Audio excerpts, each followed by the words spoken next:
सगळ्यांना नमस्कार. श्री स्वामी समर्थ. मी ज्योती. कसे आहात सगळे? मजेत आहात ना?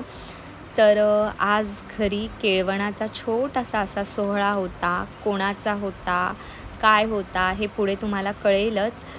पण नवरी मुलीचे केळवण का केले जाते आणि केळवणाचा काय अर्थ आहे आणि हे कधीपासून केले जाते याबद्दलची जी काही मला थोडीफार माहिती आहे ती या व्हिडिओच्याद्वारे मी तुम्हाला सांगणार आहे. आणि फक्त केळवणच नाही, कुठलाही कार्यक्रम आपल्या घरी असेल तर कशी तयारी करावी व कशी तयारी करण्याची सुरुवात करावी याबद्दल मी थोडंफार या व्हिडिओमधून सांगण्याचा प्रयत्न केला आहे. तर केळवण तुमच्या पद्धतीने तुम्ही कसे करता, तुमच्या इकडे प्रत्येकाची एक वेगवेगळी पद्धत असते. तर तुम्हालाही केळवणाबद्दल काय माहिती असेल तर छान असं कमेंट्समध्ये मला लिहा आणि या वर्षी तुमच्या इथे कोणाचे लग्न आहे ते नक्की सांगा.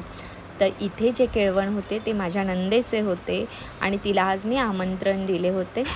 तर केळवणबद्दल आपण थोडेसे जाणून घेऊया. केळवण म्हणजे फक्त गोडधोड जेवण नाही, तर असा एक अनोखा सोहळा आहे जो ज्ञानेश्वरांच्या आधीच्या काळापासून साजरा केला जातो. ते ज्ञानेश्वरांनी त्यांच्या ओवीतून सुद्धा आपल्याला सांगितले आहे. ना तरी केळवली नवरी का संन्यासी, जिया परी तैसा ना मरता जो करी मृत्यू सूचना. तर हे अशी छान जी ओवी आहे ज्ञानेश्वरांची ती त्यांनी त्यांच्या ओवीतून आपल्याला सांगितले आहे केळवणाचा अर्थ. तर पूर्वी काय व्हायचं ना, की जी नवरी मुलगी असायची ना, ती जेव्हा आपल्या सासरी जायची तर तिचा माहेराशी संपर्क अगदी कमी व्हायचा. कारण त्यावेळेस दळणवळणाची जी साधने होती ना ती खूप कमी प्रमाणात असायची. म्हणून नातेवाईक काय करायचे ना, की छान ज्या मुलीचे लग्न ठरायचे ना तिला सुंदर असे आमंत्रण देऊन घरी बोलवायचे, तिचे लाड पुरवले जायचे, तिला छान वस्त्र घेतले जायचे, भेटवस्तू दिली जायची. आणि आपण ज्या मुलीला वाढवलं आहे एवढ्या प्रेमाने, एवढ्या लाडाने तिला आपण जे वाढवलं आहे तिला सेम वागणूक जी माहेरी भेटली आहे तशीच वागणूक तिच्या सासरीही भेटावी म्हणून तिचे लाड नातेवाईक लग्नाच्या आधी ठरल्यानंतर केळवणाच्या आमंत्रणातून दाखवण्याचा प्रयत्न करायचे. पूर्वी मोबाईल नव्हते, जाण्या येण्याची जास्त सोय नव्हती, म्हणून नातेवाईक मुलीला बोलवून तिचे छान आवडीचे पदार्थ करून तिला सुंदर अशी साडी देऊन तिचे कौतुक करून तिला निरोप द्यायचे. तर इथे सुंदर असं आहे ना, मी छान केळवणाबद्दल जे काही मला थोडं माहिती आहे ते मी तुम्हाला सांगण्याचा प्रयत्न केला. आज केळवणाचे स्वरूप जरी बदलले असेल, मेन तर मुलीचेच केळवण केलं जातं कारण ती परकी होणार असते, तिचे लाड पुरवायचे म्हणून तिचं केळवण. पण हल्ली नवरदेव नवरी दोघांचेही केळवण केले जाते.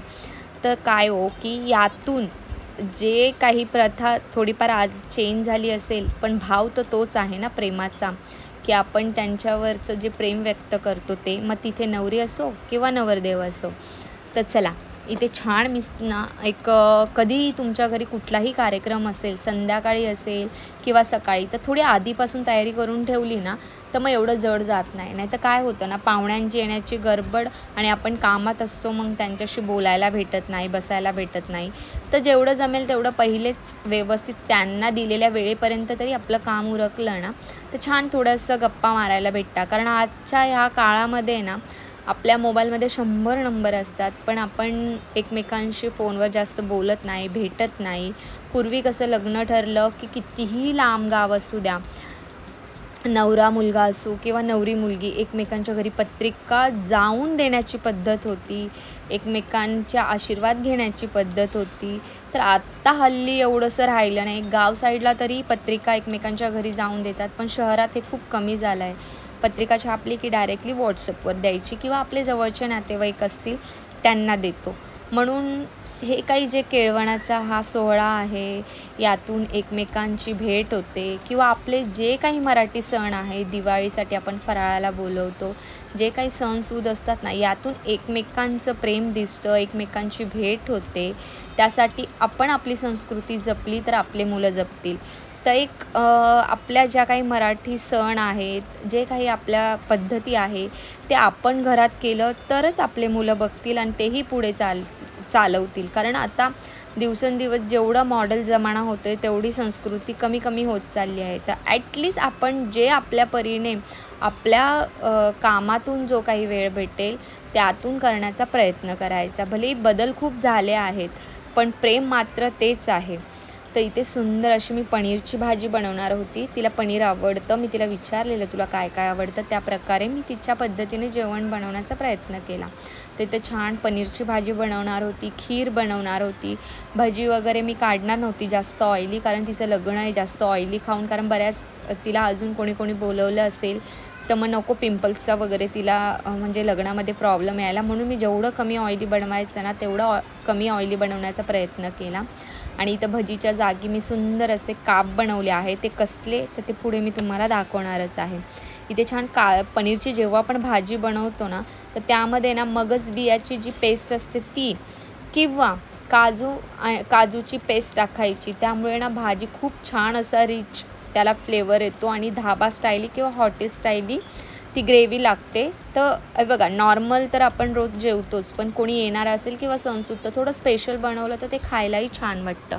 मी पहिलेच सकाळपासून विचार करून ठेवला की मी दुपारपासूनच छान जेवणाची तयारी करून घेईल, म्हणजे ती आली की छान तिच्याशी गप्पा मारता येईल. जे बाकी नातेवाईकांना इन्व्हाइट केलं होतं त्यांच्याशी छान गप्पा मारता येईल.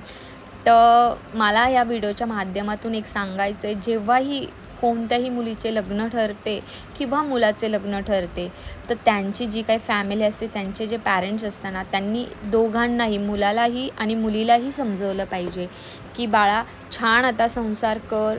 हे बघा पूर्वी तरी एकमेकांना न बघताच लग्न व्हायचे, पण आता एकमेकांना बघण्याचा कार्यक्रम असतो. मुलीची चॉईसने लग्न होतं, मुलाच्या चॉईसने लग्न होतं. पण खरंच सांगू, लव्ह मॅरेज करत असाल ना तर खूप विचारपूर्वक लव्ह मॅरेज करा. किंवा अरेंज मॅरेज जरी करत असतात तर आईवडिलांनीही मुलीचा खूप छान विचार करून तिचं लग्न ठरवलं पाहिजे. जरी हे बघा आईवडील कोणाचेही छानच स्थळ बघतात, छानच आपल्या मुलीचं संसार व्हावा याकडे त्यांचा दृष्टिकोन असतो.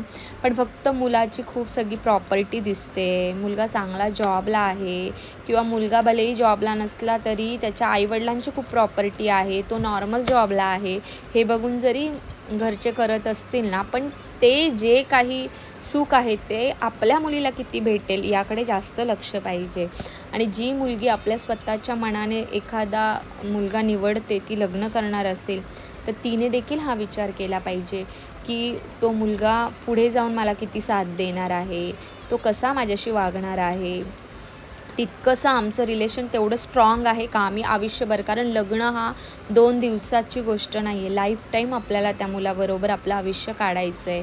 तर त्या मुलीनेही विचार केला पाहिजे. आईवडील तर चांगलं करतातच बघा, आज अरेंज करा किंवा लव करा, प्रॉब्लेम तर प्रत्येक नात्यामध्ये थोडे येतातच. फक्त अरेंज मॅरेजमध्ये इतकंच असतं की आईवडिलांचा जास्त सपोर्ट असतो, पण आजकालचे आईवडील पण तेवढे समजदार झाले आहे. आणि कुठल्याही आईवडिलांचा लग्नाविषयी विरोध केव्हा असतो की जो काही मुलगा आहे तो व्यवस्थित नसेल, त्याची परिस्थिती थोडी कमी असेल, आपल्या मुलीला आपण एवढं लाडाने मोठं केलं आहे, तिला तिथे कष्ट नाही पडावे, ती सुखाने राहावी, हा सिम्पल साईबापांचा त्यामागचा हेतू असतो.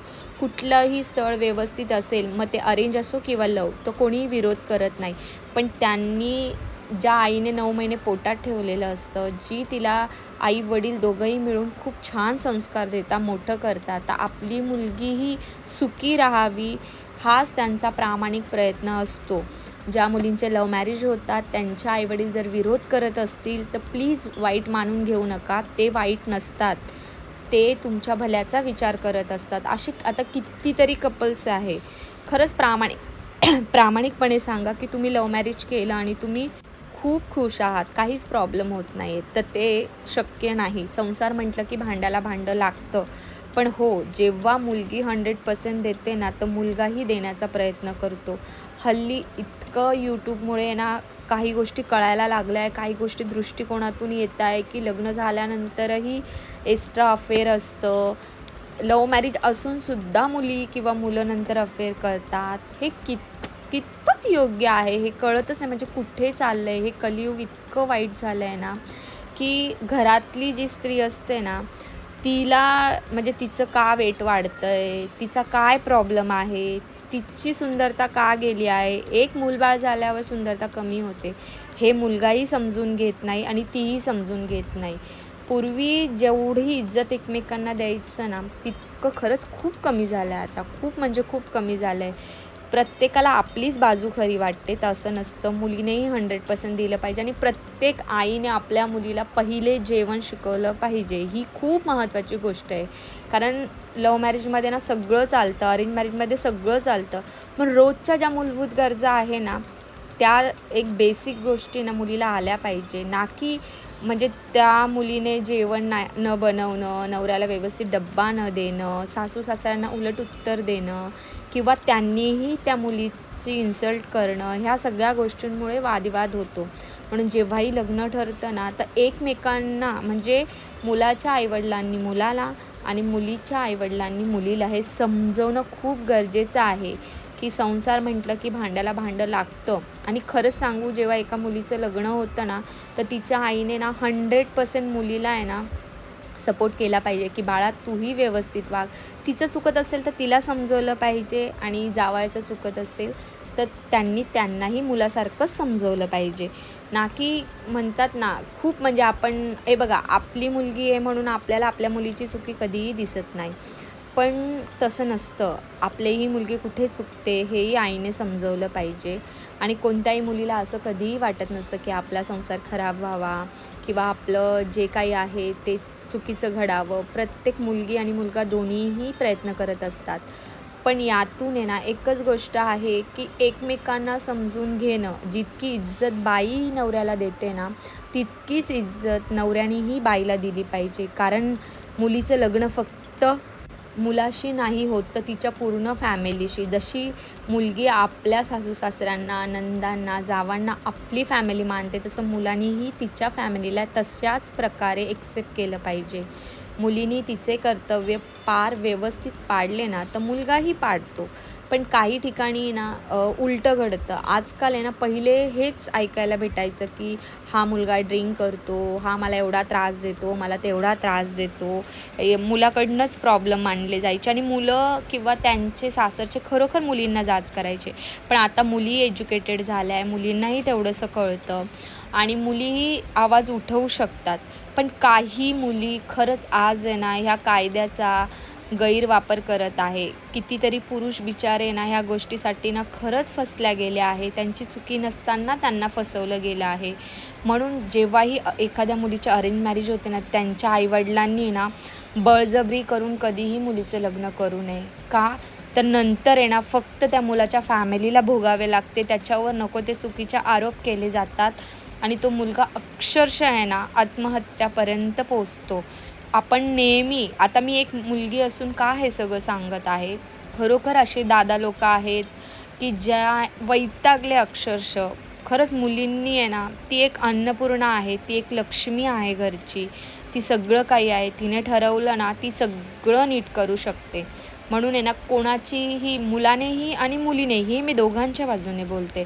नाहीतर काही महिलांना वाटेल, की ताई तू असं कसं म्हणजे मुलींबद्दल बोलते. तर मला खरंच सांगते, सगळ्या तशा नसतात, पण काही खरंच अशा असतात.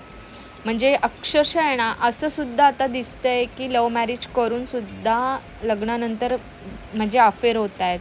ही किती चुकीची भावना आहे. आत्ताच म्हणजे नात्याचं काहीही महत्त्व नाही राहिलं आहे. जर तुम्ही एखाद्या पुरुषाला दादा बोलता, तर त्या दादाचा अर्थ मुलीला कळला पाहिजे, की हा समोरचा जो व्यक्ती आहे तो माझा दादा आहे, म्हणजे भाऊ आहे. आणि समोरचा मुलगा जर एखादीला ताई म्हणत असेल ना, तर त्याने तिला तितकीच ताईसारखी इज्जत दिली पाहिजे.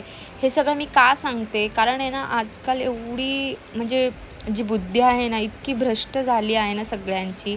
जो आत्ता आपण जी मालेगावचा जो किस्सा ऐकला 3.5 वर्षाच्या मुलीचा, किती वाईट आहे. किती म्हणजे किती तो राग आणि किती ते वाईट, किती वाईट, की त्या एवढ्याशा लेकराला मारताना त्यांनी विचार देखील नाही केला. आणि कसं असतं ना, की म्हणजे दुश्मनी काहीही असू द्या, तो राग जरा थोड्या वेळाचा असतो, पण त्या रागाच्या भरात आपण किती मोठं पाऊल, त्या बिचाऱ्या आईने 9 महिने त्या मुलीला पोटात ठेवलं असेल, तिच्यासाठी किती स्वप्न बघितले असेल आणि ह्या छोट्याशा दुश्मनीसाठी त्यांनी त्या मुलीबरोबर असं केलं.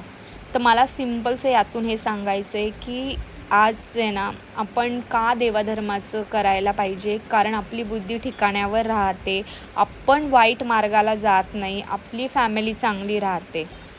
हल्ली खरंच सांगते की मुलींची खूप चुकतंय, खूप चुकतंय.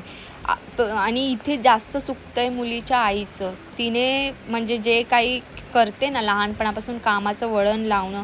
तुम्ही डॉक्टर बना, इंजिनियर बना, काही कुठल्याही पोस्टला जा, पण एकदा तरी तुम्हाला किचनमध्ये जावं लागतं.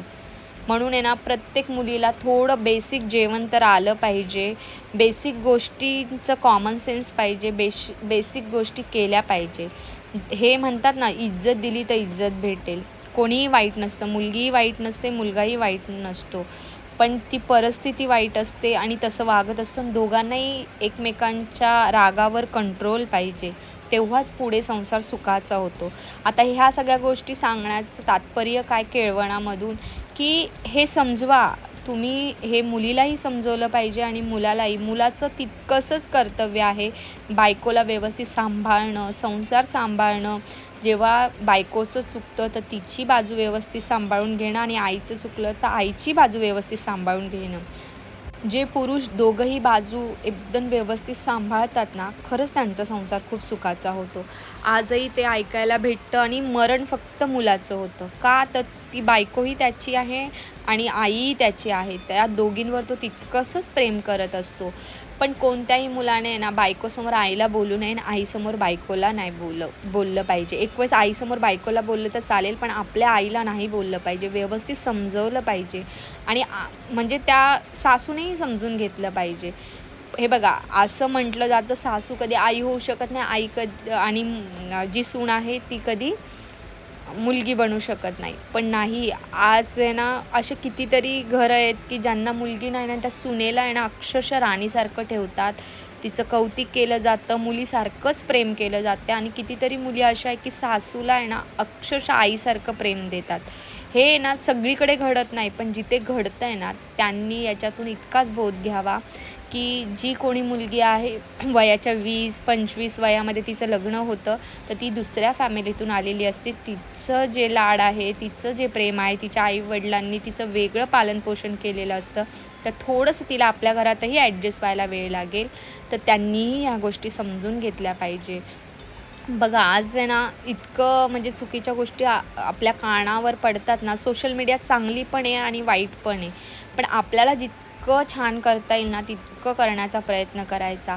खूप सगळ्या ज्या यूट्यूबर आहेत ना इतकं छान काम करतात, इतकं छान सगळं सांगण्याचा प्रयत्न करतात, इतकं छान पॉझिटिव्ह म्हणजे त्यांच्या व्हिडिओतून दाखवण्याचा प्रयत्न करतात. तरीही काही बायका आहे ना, पुरुष बघा तुम्ही, पुरुष कधीही निगेटिव्ह कमेंट्स करणार नाही. एखादा अर्धा असेल, पण बाकी आहे ना बाईच बाईला आहे ना चुकीचं ठरवण्याचा प्रयत्न करते. अरे ते तर बघा तिला किती मेहनत लागते. तुम्ही करू शकता का? घरचं काम सांभाळून व्हिडिओ बाकीच्या गोष्टी करू शकता का? नाही, पण ती करते. तुम्हाला काहीतरी पॉझिटिव्ह देण्याचा प्रयत्न करते. तुम्हाला नाही आवडत आहे ना, तुम्ही इग्नोर करा ना. पण त्यांना वाईट कमेंट्स करणं, चुकीचं दाखवणं हे खरंच स्टॉप करा. म्हणजे एक बाईच बाईला जर ओढत असेल ना, तर ही खूप म्हणजे वाईट गोष्ट आहे. तिला खूप कष्ट लागतात. आता इथे हा जो व्हिडिओ आहे ना, तो बनवायला मला एवढी मेहनत लागली आहे ना, तर मी दुपारी जवळ आहे ना, एक 12 ते 12:30 वाजता हे सगळ्या तयारीला लागले ना, तेव्हा कुठे जाऊन आहे ना, माझं संध्याकाळी 6:30-7 पर्यंत हे सगळं आवरलं होतं. आणि सहज कोणीतरी 15 मिनिटाचा व्हिडिओ बघून काहीतरी निगेटिव्ह कमेंट्स करून जातं. माझ्याकडे तर निगेटिव्ह कमेंट्स नाहीच आहेत आणि आल्या तरी मी इग्नोर करते, कारण सोशल मीडियावर म्हटल्यावर इग्नोर करावंच लागेल, वाईटही बोललं जाईल.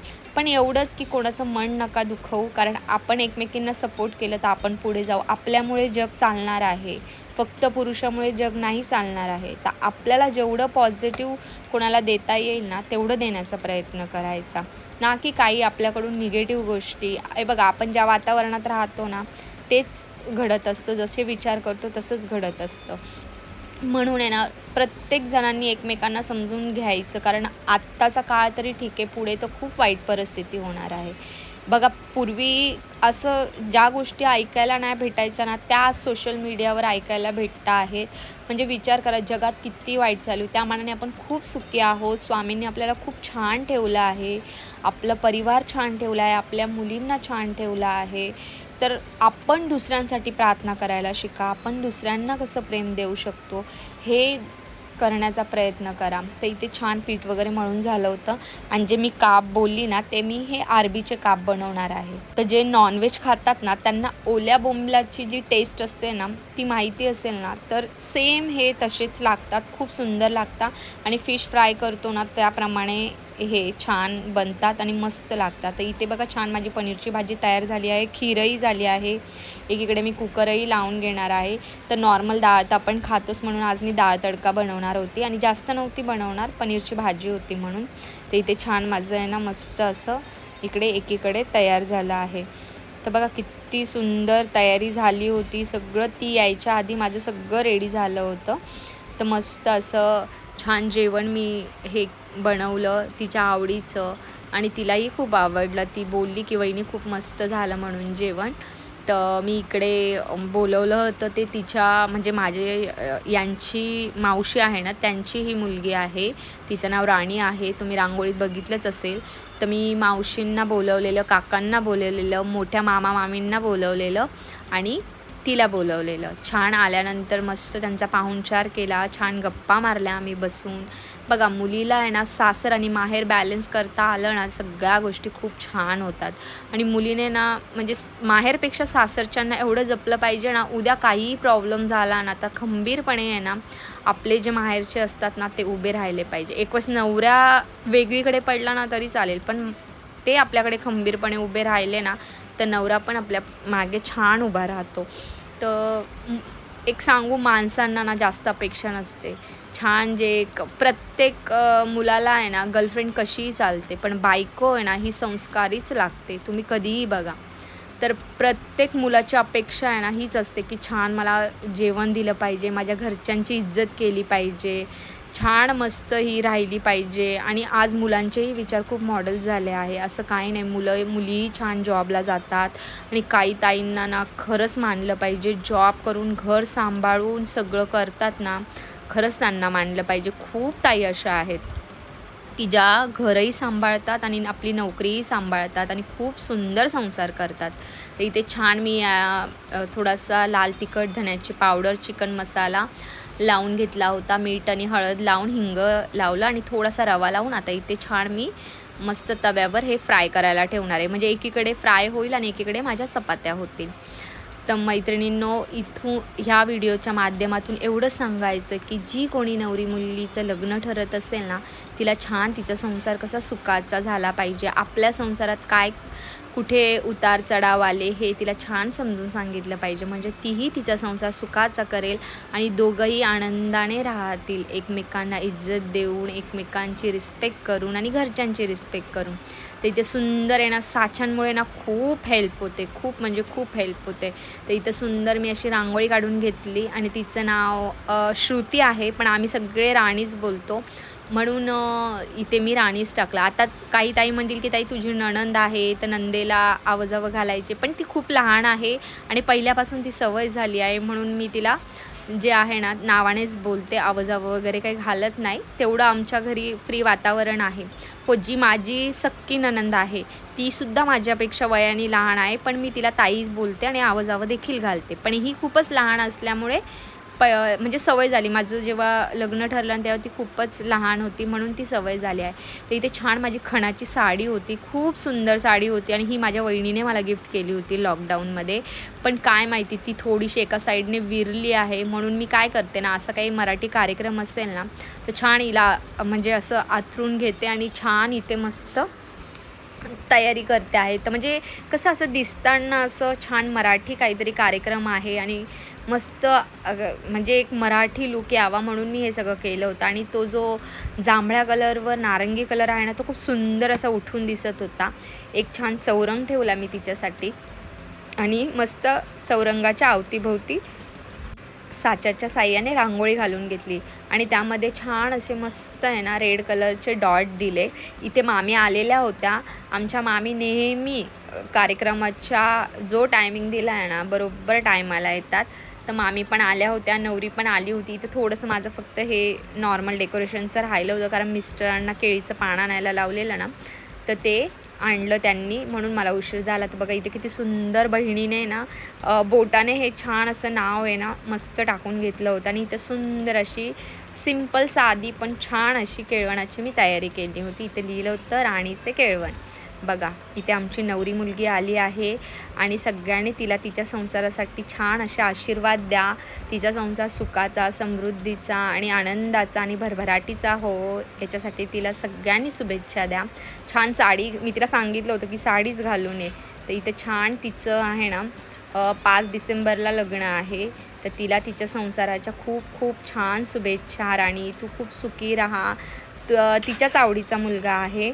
तर छान इथे मामी जेवायला बसलेल्या आहे. ह्या ज्या ड्रेसवाल्या आहेत ना त्या सासूबाई आहे आमच्या, म्हणजे माझी मावशी सासू, तिकडनं तिचे वडील बसले आहे आणि मध्ये ती आणि इकडे मोठ्या मामी. मामा जरा जॉबवरून आले होते म्हणून नंतर. तर इथे ना मी छान तिला साडीच देणार होती, पण मला मार्केटला जायला वेळ नाही भेटला म्हणून मी छान असं आहे ना वामाचं ब्लाऊज सगळ्यांना माहिती असेल खूप सुंदर. तर तिला आता हे यूजफुल होईल म्हणून छान असा गजरा, नारळ, थोडेसे पैसे वगैरे ठेवून तिची छान आहे ना म्हटलं ब्लाऊज पीस देण्यापेक्षा आहे ना ब्लाऊजने ओटी भरूया. तर मस्त मावशीची ओटी भरली, तिची ओटी भरली, छानसा सुंदर तिचा पाहुणचार केला, गप्पा मारल्या, छान छान फोटो काढले आणि हा कार्यक्रम इथे पूर्ण झाला. तर चला सगळ्यांना श्री स्वामी समर्थ.